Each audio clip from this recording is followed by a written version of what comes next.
ఆకిరింతలు లెక్క చేయకు,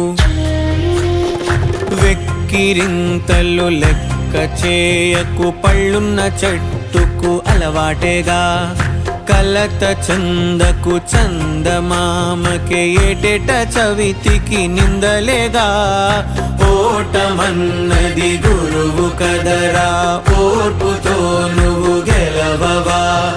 రేపుకే దిక్సూచి నిన్న రెక్కలే చుక్కానిరా. నీరు నేల ఆకాశం నీపై చూపెను పాశం, దారే తప్పిన పాదాలు గాడిన పడితే సంతోషం. తరతరాల చెమట చుక్కలు లాల పోసెను భూమికే.